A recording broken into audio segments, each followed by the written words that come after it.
Pemirsa, Dinas Pemberdayaan Perempuan dan Perlindungan Anak Aceh mencatat dalam kurun waktu setahun kebelakang banyak kasus tindak kekerasan yang menimpa anak-anak di berbagai daerah di Aceh.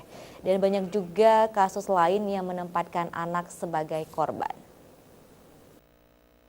Dikatakan Sekretaris DP3 Aceh Sarbaini, kasus kekerasan anak di Indonesia, terlebih kasus di Aceh masih tinggi, baik anak sebagai pelaku maupun anak sebagai korban kekerasan.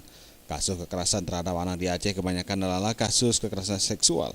Angka kejadiannya cukup tinggi, sangat memprihatinkan dan membutuhkan perhatian serius semua pihak.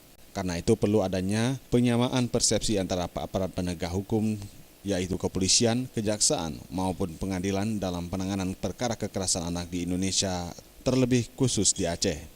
Kita melihat bahwa kasus yang terjadi yang dicatat oleh P2TP2A, baik yang di provinsi maupun di kabupaten kota memang cenderung meningkat. Terutama anak-anak yang kasus kekerasan maupun anak-anak yang mengalami kasus pelecehan seksual.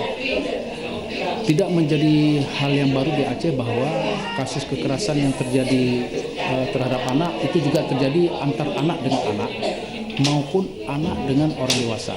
Oleh karena itu penanganannya juga kita harus melakukan treatment khusus, terutama ketika anak yang menjadi pelaku.